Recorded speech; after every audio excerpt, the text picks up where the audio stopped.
রমজান আসলেই প্রতি বছর আমাদের দেশের যে নিত্য প্রয়োজনীয় দ্রব্য রয়েছে সেগুলোর দাম চলে যায় ধরা ছোঁয়ার বাইরে। আজ আমরা কারণ বাজার ঘুরে যে পরিস্থিতি দেখলাম বাজারে, সয়াবিন তেল বাজারে একটি সংকট দেখা দিয়েছে। আমরা অনেকগুলো দোকান করে দেখেছি, অনেক দোকানেই সয়াবিন তেল নেই এবং যারা ক্রেতা রয়েছেন তারা বলছেন এটি রমজানকে সামনে রেখে একটি সিন্ডিকেট মহল তারা একটি কৃত্রিম সংকট তৈরি করেছে। মার্কেটের তেলই নেই। কারণ বাজার 145টা দেশের ভিতরে কারণ বাজার সেরা। সেই কারণ বাজার মার্কেটে ঘুরে কোনো তেল পাইলাম না, একটা জায়গায় পাইছি সব পাম অয়েল। এই পরিস্থিতি হয়েছে। এটা নিয়েছে 850 টাকা, কিন্তু 850 টাকা কোথাও নাই, কোনো মার্কেটে নাই তৈরি।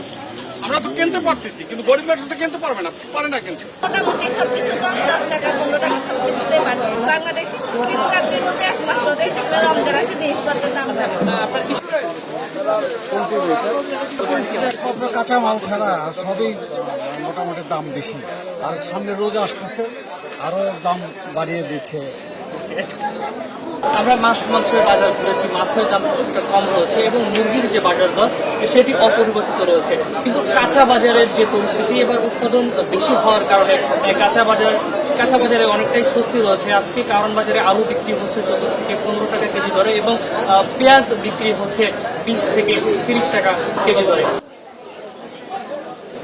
দোকানদার বাজারেই মানা, হ্যাঁ, আর তরকারি তো মাঝে মাঝে একটা বিল্ডিং এর সামনে আলাই। আর এই 2-3 মাসে আমরা আপনাকে দেখলাম না, কোন কারণ যে সঙ্গে 70 থেকে 80 টাকা কেজি থাকে, এ সময় তো তোর ফেরা পড়ে অনেকদিন দেখি না। এই 3 মাসের মধ্যে আলু কত করে বিক্রি হচ্ছে? আলু মাত্র বা 15 টাকা কেজি, 80 টাকা কেজি বেচতে। পেঁয়াজ বেচতে 30 টাকা, 35 টাকা।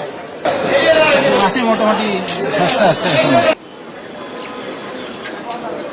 সোনালি সিগাত 300 টাকা, 320 টাকা, আর ব্রয়লার 190 টাকা, 200 টাকা এরকম চলতেছে।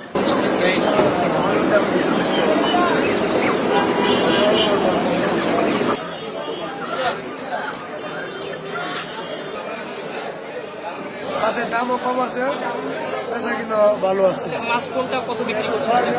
এই আইন মাছ বেশি 1000 টাকা কেজি, বল বেশি 850 টাকা কেজি, এই বল বেশি 1000 টাকা কেজি, রুই মাছ বেশি 350 টাকা কেজি, কাতলা বেশি 400 টাকা কেজি, ওই কুড়াল মাছ বিক্রি করি 650 টাকা কেজি। সামনে গরম 500 গ্রাম এটা বেশি 1100 টাকা। 1 কেজি মাছ কাঁচাটা যেটা একবার তাজা মাছ, এটা বেশি 2400-2500 টাকা। আর ফ্রিজের মাছটা হইলে আপনার 500 টাকা, 2000 টাকা।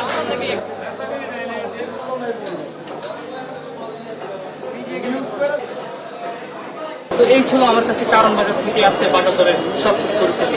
ফারিজুল ইসলাম, নিউজ বাংলাদেশ।